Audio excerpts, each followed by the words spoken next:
Interlagos, November 2025. The track where legends are born and where championships die in the final corner. Max Verstappen carved through the entire grid like a knife through butter just 1 year ago. Lewis Hamilton snatched his first crown here when Timo Glock's tires gave up in the rain. And Sebastian Vettel? He got spun at turn 4, came back through chaos, and sealed immortality. But here's what nobody's asking. Can Max do it again when the pressure's higher than ever? Will McLaren's perfect season crumble under Brazil's unpredictable skies? And is this the weekend Lewis Hamilton finally silences everyone who said he's finished?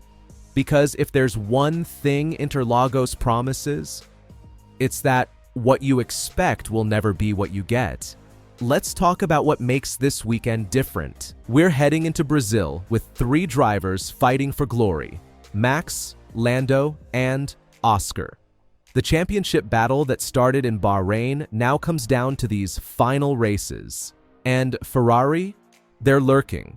Always lurking. Charles Leclerc is reportedly taking an engine penalty this weekend. Brazil. Not Vegas. Not Abu Dhabi. Brazil. Where rain can turn a P20 start into a podium finish. And where strategy means nothing if you're not brave enough to send it into turn 1. That's a calculated gamble. Because if Ferrari believes they can qualify higher in Vegas, it means they know something we don't about their car's potential on these streets versus McLaren's rocket ship. But here's where it gets interesting. Pirelli changed the tire allocation. Last year, C5 to C3, soft, aggressive, perfect for a track that eats rubber for breakfast. This year, C2 to C4, harder compounds, less degradation, more strategy. Theoretically. Except rain. Heavy rain. The kind that turns Interlagos into a lottery where driver skill matters more than tire choice. The kind that gave us Alpine in P2 and P3 last season when they were dead last everywhere else. So Pirelli's tire choice might not even matter. And that's exactly the chaos Brazil feeds on. Because here's what everyone's overlooking. This isn't just about Max versus Lando anymore. Oscar Piastri sits 3rd in the championship. Close enough to strike. Close enough to remind McLaren that choosing a number 1 driver isn't as simple as they thought. And Lewis Hamilton? He's been off the podium for too long. Mexico showed flashes. He qualified high before that harsh penalty sent him backwards. His form is better than the results show. Much better. There's a reason Lewis keeps saying Brazil might be special. There's a reason he hasn't given up on 2025 being his renaissance. Because if it's wet, really wet, Lewis Hamilton in a Mercedes is still one of the most dangerous combinations on the grid. Ferrari knows it. Red Bull knows it. McLaren should know it. But will they realize it before it's too late? Let's go back to what makes Interlagos legendary. It's not the layout. It's not the elevation changes. It's not even the passionate Brazilian fans. It's the fact that this track punishes confidence and rewards desperation. Ayrton Senna won his first home race here in 1991 with a gearbox that was basically held together by prayer and determination. He could barely lift the trophy. That's Brazil. From the back means nothing when you're in the zone. He carved through 20 drivers like they weren't even there. And now we're heading back with Max holding the momentum, Lando trying to fight back, and Oscar quietly waiting for both of them to slip. The track doesn't care about your regular season form. It doesn't care about your qualifying pace. It cares about one thing. Who's willing to risk everything when it matters most? And that's where Ferrari's engine penalty makes sense. They're not playing for Brazil. They're playing for Vegas. They're banking on chaos here and perfection there. Because if Charles starts P15 but the race turns into a wet mess with 5 safety cars, he could still finish P5. Maybe higher. That's not giving up. That's Ferrari remembering that championships aren't won in a single race. They're won by making the hard calls everyone else is too scared to make. So what happens if the weather?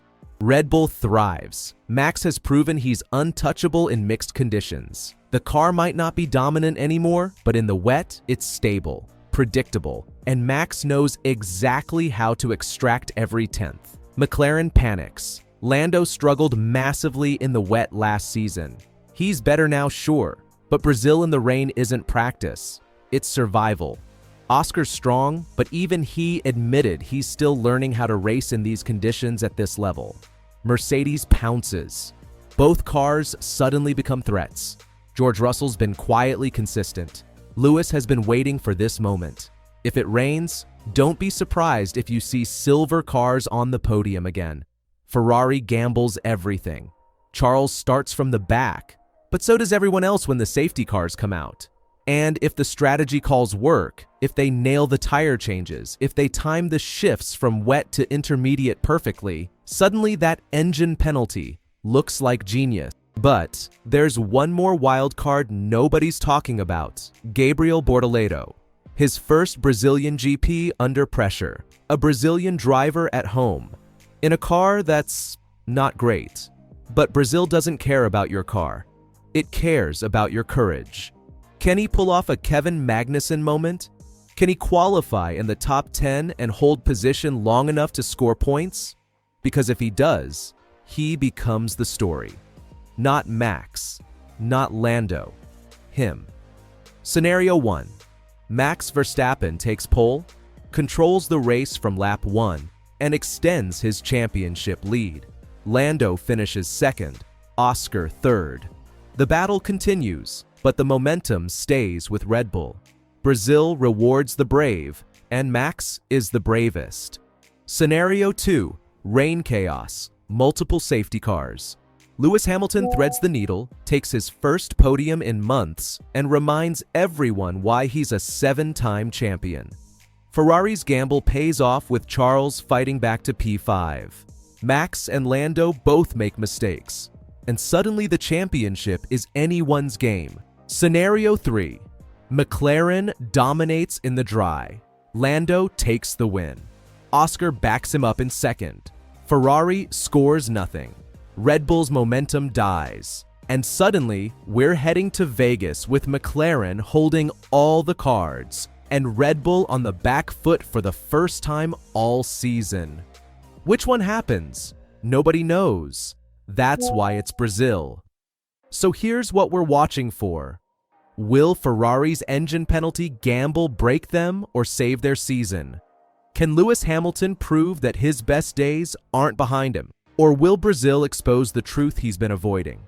And when the lights go out, who's really got the nerve to take risks that could either crown them champions or end their season in the barriers? One thing's certain, what happens in Brazil won't just decide races. It'll decide legacies.